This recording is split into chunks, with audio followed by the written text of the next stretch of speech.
تصبر في اشياء. مثلا انا ما احب العب شو اسمها لعبه الدامه او الشطرنج. اي او الشطرنج. كذي شعوري انه ماني مستعد اقعد 3 ساعات افكر عشان يعني اغلب بالدامه. يعني احس انه في اشياء قد يكون غلطان فيها ما تستاهل. لا ما تستاهل ان الواحد يعني ياخذ.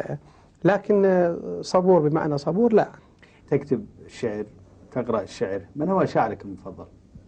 والله أنا ما يعني متطرف أنا في هالجواب. أنا ما أعتقد أكو شاعر. في شاعر هو أبو الطيب المتنبي هو الشاعر والباقي شعراء. لكن عندنا الشاعر كأمة وعندنا شعراء. الشاعر ألف لام التأليف هو أبو الطيب المتنبي دون شك. لكني لا أحب شاعر، أحب قصيدة. فهناك قصائد لشعراء قد لا يكونون مهمين وقد يكونون مغمورين، لكنها تعتبر قصيدة من القصائد الكبيرة جدا. فتجد لكل شاعر قصيدة جميلة.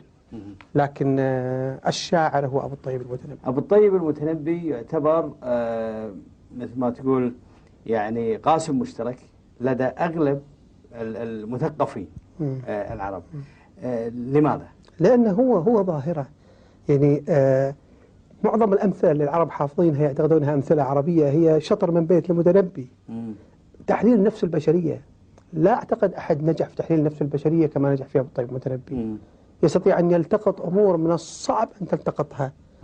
أنا أعرف صديق ما أعرفه، التقيت فيه بالصدفة في جنيف أو في باريس ما أذكر، لكن دعينا على عشاء واكتشفت الشخص اللي أمامي أن حافظ أبو الطيب المتنبي بشكل غير عادي. لما نقول له بيت يكمل القصيدة، فقلت له ايش علاقتك أبو الطيب المتنبي؟ فقال لي شيء أغرب جواب سمعت عن أبو الطيب المتنبي. تعرف الناس مختلفين. أبو الطيب المتنبي يقولها بنفسه بيت المشهور: أنام من أجفوني عن شواردها ويسهر الخلق جراها. ويروح ينام والناس تتقاتل على قصيدته أو على بيت الشعر. هذا الشخص أغرب جواب سمعت عن أبو الطيب. يقول سر نجاحي في البزنس مالي أبو الطيب المتنبي. هو رجل أعمال. رجل أعمال شاب صغير توه بادي. قلت له شلون؟ طلع لي كتاب مترجم الإنجليزي والعربي. عنده النفس البشرية عند أبو الطيب المتنبي، شلون تعامل مع الناس. فمعتبر أن أبو الطيب المتنبي المرجعة في المانجمنت، في الإدارة، في علم الإدارة. وغريب ملتقط أبيات من كثر ما حافظ المتنبي شلون تعامل مع إنسان غضبان، شلون الإنسان لازم يتقن عمله، شلون، وحاطها في قواعد هو مخترعها، قاعدة 1 وقاعدة 2. ويقول وراها الأشخاص يعني أوروبيين وإنجليز وأمريكان وقالوا له هذه منين جايبها؟ هذا قال شاعر من شعرائنا بتراثنا. أبو الطيب غريب. من متى أبو الطيب ميت؟ وش كثر أولاد في رأيي أنا راح يجون بعدنا وأجيال. سيظل هو الشاعر بألف لام التعريف. إنسان غير عادي، إنسان عنده إمكانية، اللغة في يده عجينة. دكتور أحمد، احنا دخلنا عليك، باقي السؤال الأخير: ما هو هدفك للمستقبل في السياسة، في الثقافة، في الصحافة، في غيرها؟